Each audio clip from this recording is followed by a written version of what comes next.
Después de los grandes éxitos de su padre Carlomagno, Ludovico Pío enfrentó la decadencia del Imperio carolingio, con numerosas guerras civiles y fragmentación.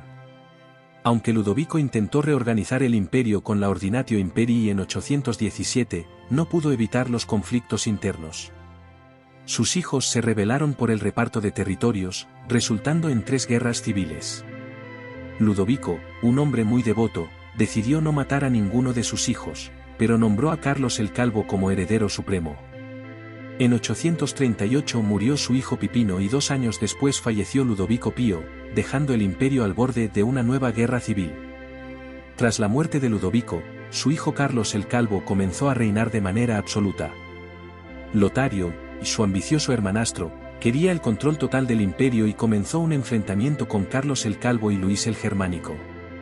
En 842, estos dos últimos juraron el juramento de Estrasburgo para aliarse contra Lotario, siendo este el primer testimonio escrito en lengua romance en Francia. Pero antes de sumergirnos en la fascinante historia de los capetos y la transición del poder desde los carolingios, asegúrate de suscribirte al canal, darle like y activar la campanita para no perderte ningún detalle. Quédate hasta el final del vídeo para descubrir cómo las intrigas, guerras y alianzas moldearon el destino del imperio carolingio y dieron inicio a una nueva era en la historia europea. Lotario fue derrotado en la batalla de Fontenoy-en-Puisaye en 841 y se vio obligado a pactar con sus hermanos. En 843, el Tratado de Verdún dividió el imperio franco en 3 partes, Francia occidental para Carlos II, Francia oriental para Luis el Germánico y Lotaringia para Lotario I. Esta división inició nuevas tensiones y fragmentaciones en el imperio. Durante el periodo conocido como confraternitas, los 3 hermanos lograron mantener una relativa paz entre ellos, principalmente para enfrentarse a amenazas comunes como los musulmanes y los vikingos normandos. Estos últimos ya habían saqueado ciudades como Rouen y Nantes, y asediaron París en 845, lo que obligó a Carlos el Calvo a pagarles 7.000 libras de plata y oro para que se marcharan. Lotario murió en 855 y su territorio se dividió entre sus 3 hijos. Luis II recibió el norte de Italia y el título de emperador, Lotario II obtuvo la Lotaringia Norte, y Carlos recibió Borgoña y Provenza. Sin embargo, Carlos fue rápidamente derrotado. En su último año de vida, Carlos el Calvo promulgó la Capitular de Quiercia en 877, que regulaba el gobierno en su ausencia y establecía la herencia provisional de cargos. Esto se considera el nacimiento oficial del feudalismo en Europa occidental. En 885, los vikingos volvieron a sitiar París, y Carlos el Gordo fue visto como ineficaz. El conde de París, Odón, defendió la ciudad y fue proclamado rey de Francia occidental, perteneciendo a la familia de los Robertinos, antecesores de los Capetos, protectores de la capa de San Martín de Tours. En 893, Carlos III el Simple fue coronado rey, pero no pudo gobernar hasta la muerte de Eudes 5 años después. Durante su reinado, logró poner cierta paz frente a los asaltos vikingos. Sin embargo, un grupo de vikingos liderados por Rollo, también conocido como Rolf, continuó causando problemas. En 911, Carlos el Simple les concedió tierras en la zona de Rouen, estableciendo así el Ducado de Normandía. Ese año, Rollo juró fidelidad al rey franco, se bautizó, según algunas crónicas, se casó con la hija mayor del rey, Gisela de Francia. En el reino franco-oriental, tras la muerte de Arnulfo de Carintia, su hijo Luis IV el Niño se convirtió en el último carolingio en gobernar. Su muerte provocó que las familias nobles de la región, divididas en varios grandes territorios, Sajonia, Franconia, Baviera, Suabia, Turingia y Lorena, lucharan por el control. No obstante, se unieron ante la amenaza de invasores del este, primero los húngaros y luego los eslavos. Eligieron a Conrado, duque de Franconia, como rey, pero fracasó en rechazar a los invasores. En el año 922, una sublevación de nobles en Francia occidental coronó a Roberto, y hermano de Eudes, pero tras su muerte pusieron a su yerno Raúl I de Borgoña. Carlos el Simple tuvo que huir a Champaña para pedir ayuda al conde Herberto II de Vermandois, pero fue encarcelado hasta su muerte. Después de Raúl, llegó Luis IV de Ultramar, llamado así por su origen británico. Con Luis IV, los carolingios regresaron al poder, pero el verdadero gobernante era Hugo el Grande, poderoso conde de París. Luis IV se cansó de Hugo y formó una alianza con Hugo el Negro, Guillermo de Normandía, el arzobispo de Reims y otros nobles. Hugo encontró una alianza con el conde Herberto de Vermandois. Luis IV fue capturado por los normandos y entregado a Hugo el Grande, pero las quejas de Otoni de Germania y Edmundo de Inglaterra lograron su liberación. Luis de Ultramar murió al caerse de su caballo en 954, y su hijo de 13 años, Lotario, heredó el reino.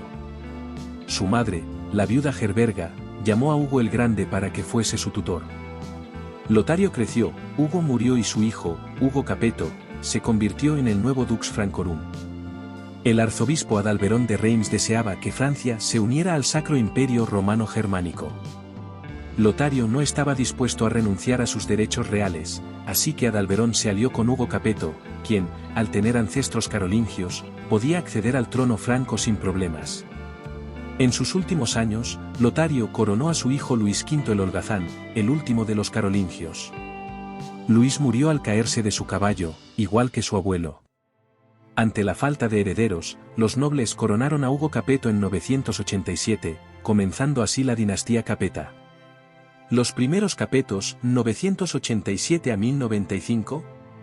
La era de los Capetos marcó una consolidación del feudalismo.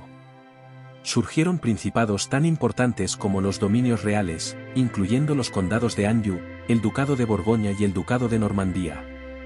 Los condados de Blois y Flandes apoyaban a los carolingios, mientras que los ducados de Bretaña y Aquitania eran más independientes. El rey controlaba ciudades importantes como París y Orleans, conocidas como la Isla de Francia. Los condes y sus delegados residían en castillos de madera llamados motas castrales, aunque comenzaron a construir castillos de piedra, típicos de la Edad Media. Desde estos castillos, los nobles ejercían su poder y contrataban caballeros feudales. Los primeros años de Hugo no fueron fáciles debido a los nobles carolingios que apoyaban a Carlos de Lorena. Para apaciguarlos, Hugo nombró a Arnaud arzobispo de Reims, pero este permitió la entrada de Carlos de Lorena a la ciudad. El conde de Barcelona, Borrell II, pidió ayuda a Hugo contra los musulmanes, pero al no recibirla, Borrell rompió su vasallaje en 987. Eudesí de Blois se rebeló contra Hugo, aliándose con Herberto IV de Vermandois. Con la ayuda de Fulconerra, conde de Anjou, y Ricardo, duque de Normandía, Hugo derrotó a Eudes en 996, el mismo año de su muerte. Le sucedió su hijo Roberto II el Piadoso, quien se casó con la condesa Berta de Borgoña, aunque el papa lo excomulgó por incesto. Posteriormente, se divorció y se casó con Constanza de Arles, con quien tuvo varios hijos, consolidando así la dinastía. Roberto II consiguió algunos triunfos territoriales. Tras la muerte de su tío Enrique I de Borgoña alrededor del año 1000 y con ayuda de los normandos, tomó control de ciudades como Auxerre y Dijon, nombrando a su hijo Roberto el Viejo como duque. En ese tiempo, el Papa Silvestre II, Gerberto de Aurillac, promovió avances científicos, como la introducción del ábaco árabe y la numeración indoarábiga, aunque esto tardó en adoptarse. Popularizó el astrolabio y el péndulo, creó máquinas hidráulicas y planeó un órgano a vapor para la Catedral de Reims. La religiosidad aumentó, con movimientos milenaristas preocupados por el apocalipsis y el juicio final. Surgió la herejía de Orleans en 1022, con campesinos como Leutrat de Bertus rebelándose contra la Iglesia, lo que llevó a que el rey Roberto II ordenara ejecutar a algunos por herejía.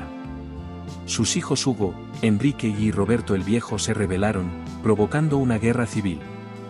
Roberto II murió en 1031 en medio del conflicto, y le sucedió Enrique, quien gobernó durante 30 años y luchó contra el poder del duque Guillermo de Normandía, quien conquistó Inglaterra en 1066.